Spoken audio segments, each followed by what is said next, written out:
Hello everyone, I am सिमरन त्यागी और आज हम पढ़ने वाले हैं जूलॉजी के सेकंड सेमेस्टर का सिलेबस। देखते हैं कि इसमें क्या क्या हमें पढ़ना होगा। इसका पेपर कोड है B050201T और टाइटल दिया गया है biochemistry and physiology. So biochemistry क्या होता है, जिसमें हम केमिकल्स के बारे में पढ़ते हैं, बायोकेमिकल्स, और उनका लिविंग ऑर्गेनिज्म के साथ जो रिलेशन है, यानी कि सजीव के साथ उनका रिलेशन। एंड फिजियोलॉजी में हम क्या पढ़ते हैं, physiology is the study of how the body system work and it functions, यानी कि हमारा बॉडी सिस्टम कैसे परफॉर्म करता है। फर्स्ट जो हमारी यूनिट है यानी structure and function of biomolecules, उसमें हमें क्या पढ़ना होगा, बायोमोलिक्यूल्स के बारे में। बायोमोलिक्यूल्स क्या होता है, वे अणु जो जीवधारी के शरीर का निर्माण करते हैं तथा शरीर के क्रियाकलापों के लिए आवश्यक होते हैं, उन्हें जैविक अणु कहते हैं। ओके, जैसे जल, कार्बोहाइड्रेट, वसा, प्रोटीन, न्यूक्लिक अम्ल, ये सभी क्या है हमारे, ये हैं हमारे जैविक अणु। और इसमें हमें पढ़ना होगा structure and biological importance of carbohydrates. Carbohydrates के बारे में पढ़ेंगे पूरा, और इसके मोनोसैकेराइड्स, डाइसैकेराइड्स, पॉलीसैकेराइड्स एंड ग्लूकोकॉन्जुगेंट्स के बारे में पढ़ेंगे। एंड उसके बारे में पढ़ेंगे हम लिपिड के बारे में। लिपिड क्या होता है, लिपिड होता है हमारे कार्बनिक पदार्थों का एक महत्वपूर्ण विषमांगी समूह जो जल में अविलय परंतु कार्बनिक विलायकों जैसे ईथर, क्लोरोफॉर्म, इन सब में क्या होते हैं, विलय होते हैं, और ये जल स्नेही होते हैं। और कार्बनिक पदार्थों के इस समूह में वसा, गोंद, फॉस्फोलिपिड्स या ग्लाइकोलिपिड्स आदि आते हैं। तो लिपिड्स क्या होते हैं, हमारे पौधे एवं जंतुओं में पाए जाने विभिन्न प्रकार के अवयव जो होते हैं, उनमें लिपिड्स का प्रमुख स्थान है। ठीक है, उसके बाद हमें पढ़ना होगा सैचुरेटेड अनसैचुरेटेड फैटी एसिड्स, यानी कि हमारे जो संतृप्त और असंतृप्त वसा है उसके बारे में भी हमें पढ़ना होगा। एंड ट्राई एसिल ग्लिसरॉल्स के बारे में, फॉस्फोलिपिड्स एंड ग्लाइकोलिपिड्स और स्टेरॉइड्स के बारे में भी। एंड देन हमें पढ़ना होगा structure, classification and general properties of alpha amino acids, यानी कि उनकी संरचना के बारे में, उनका जो हमारा वर्गीकरण है और उसकी जो गुण है, सामान्य गुण, उनके बारे में हमें पढ़ना होगा। इसेंशियल एंड नॉन इसेंशियल, यानी कि आवश्यक और अनावश्यक एमिनो एसिड्स के बारे में पढ़ेंगे। एंड प्रोटीन के बारे में, सिंपल एंड कंजुगेट प्रोटीन्स के बारे में भी। देन दिया गया है एंजाइम्स, जो हमें सेकेंड यूनिट में पढ़ना है, एंजाइम एक्शन एंड रेगुलेशन। ठीक है, एंजाइम क्या होता है, एंजाइम एक जैविक उत्प्रेरक होता है और यह जैविक यानी जैव रासायनिक अभिक्रियाओं को उत्प्रेरित करता है। और उसके रेगुलेशन के बारे में, यानी कि उसका नियमन, कैसे वो नियमन करता है, उसके बारे में पढ़ेंगे। Nomenclature and classification of enzyme, enzyme का नामकरण और वर्गीकरण पढ़ेंगे। कोफैक्टर के बारे में, specificity of enzyme action. And isoenzymes के बारे में पढ़ेंगे, मैकेनिज्म ऑफ एंजाइम एक्शन।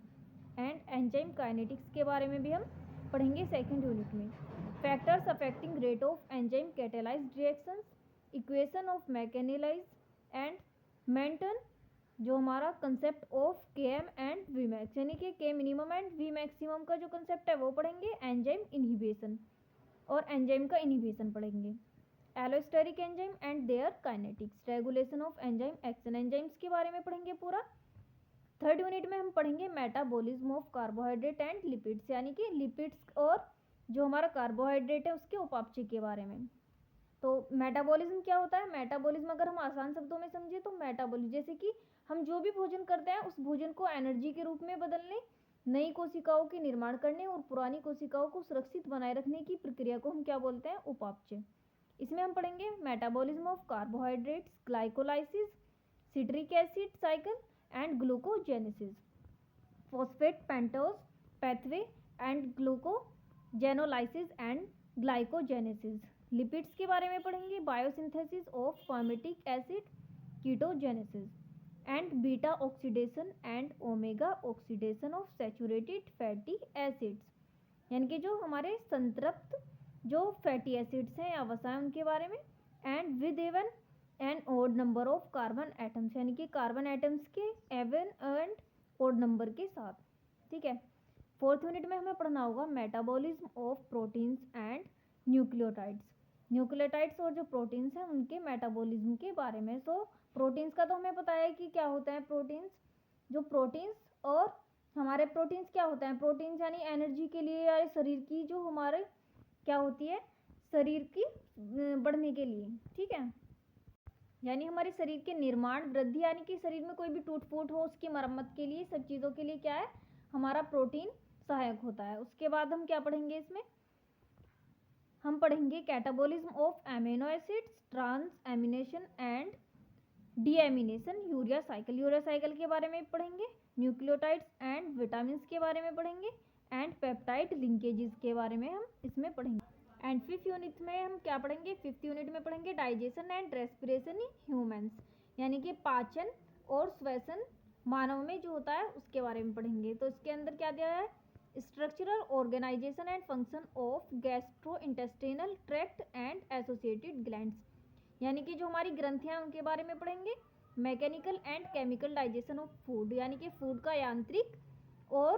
यांत्रिक पाचन और रासायनिक पाचन, वो पढ़ेंगे दोनों। Absorption of carbohydrates, lipids, proteins, water, minerals and vitamins, and histology of trachea and lungs, यानी कि उसकी औतिकी के बारे में पढ़ेंगे हम, lungs and trachea. Mechanism of respiration, respiration का क्या मैकेनिज्म होता है वो पढ़ेंगे। पल्मोनरी वेंटिलेशन पढ़ेंगे। And respiratory volumes and capacities, transport of oxygen and carbon dioxide in blood respiratory pigments, जो हमारे ब्लड रेस्पिरेटरी पिगमेंट्स होते हैं, आपने देखा होगा ना, हीमोग्लोबिन, हीमोसाइनिन, ये सब होता है। And dissociation curves and factors influencing it, control of respiration. और सिक्स्थ यूनिट में हमें पढ़ना होगा circulation and excretion in human. ठीक है, सर्कुलेशन क्या होता है, the movement of blood around the body, यानी कि हमारी बॉडी के चारों ओर, यानी कि बॉडी में जो हमारा क्या होता है उसका संचरण, रक्त का संचरण, उसको क्या बोलेंगे हम, सर्कुलेशन। एंड एक्सक्रेशन, एक्सक्रेशन यानी कि कोई भी उत्सर्जित पदार्थ जो होते हैं उत्सर्जित करना, शरीर से बाहर निकलने की जो प्रक्रिया उसको बोलेंगे हम एक्सक्रेशन। एंड इसमें पढ़ेंगे हम, सर्कुलेशन है तो ब्लड के कंपोनेंट्स भी हम पढ़ेंगे, components of blood and their function. And haemopoiesis, blood clotting यानी कि रक्त का थक्का जमना, blood clotting system, blood groups के बारे में पढ़ेंगे, एबीओ यानी। And Rh factor, structure of mammalian heart, और मैमेलियन हार्ट के बारे में भी हम और उसके स्ट्रक्चर के बारे में पढ़ेंगे। Cardiac cycle, cardiac output and it's regulation, electrocardiogram, blood pressure and it's regulation. Okay, blood pressure के बारे में और इन सब के बारे में हम पढ़ेंगे। देन हमें पढ़ना होगा स्ट्रक्चर ऑफ किडनी के बारे में और इसके फंक्शन के बारे में। And mechanism of urine formation, और यूरिन जो होता है उसका फॉर्मेशन कैसे होता है। यूनिट 7th में हम पढ़ेंगे nervous system and endocrinology in humans. Okay, nervous system में क्या पढ़ेंगे हम, नर्वस सिस्टम यानी कि कोई भी इंफॉर्मेशन हमारे ब्रेन तक पहुंचाना। And endocrinology in humans, endocrinology में देखते हैं क्या क्या पढ़ना होगा हमें नीचे। स्ट्रक्चर ऑफ न्यूरॉन की structure, resting membrane potential, and origin of action potential and its propagation across the myelinated and unmyelinated nerve fibres के बारे में पढ़ेंगे। And types of synapse. Endocrine glands जो है हमारी एंडोक्राइनोलॉजी में वो पढ़ेंगे, यानी pineal, pituitary, thyroid gland, parathyroid gland, and pancreas, adrenal gland. Hormones के बारे में पढ़ेंगे, सेक्रेटेड बाय देम, यानी कि जो हॉर्मोन्स इनसे सेक्रेट होते हैं, स्रावित होते हैं। एंड क्लासिफिकेशन ऑफ हॉर्मोन्स का classification, mechanism of hormone action, और हार्मोन का एक्शन भी हम इसमें पढ़ेंगे। 8th यूनिट में हमें पढ़ना होगा मस्कुलर सिस्टम इन ह्यूमंस, यानी कि मानव का जो हमारा मांसपेशियों या पेशियों का जो सिस्टम है, एक तंत्र है, उसको पढ़ना होगा। Histology of different types of muscles, यानी मसल्स के टाइप्स, जो हमें पता है ना कि मसल्स 2 टाइप की होती हैं, जो होती हैं हमारी अनैच्छिक और ऐच्छिक जो मांसपेशियाँ होती हैं उनके बारे में, उनका ultra structure of skeletal muscle, and molecular and chemical basis of muscle, और उनका कंट्रैक्शन यानी संकोचन, उनका सिकुड़ना। And characteristics of muscle Twitch and motor unit summation and tetanus, यानी कि इन सभी के बारे में हमें 8th यूनिट में पढ़ना होगा। सो इसका सिलेबस हम आगे मैं अपनी यूट्यूब चैनल पे डालूंगी और आप यहाँ से इसके बारे में स्टडी कर सकते हैं। ये था हमारा जूलॉजी का पूरा सिलेबस। Thank you.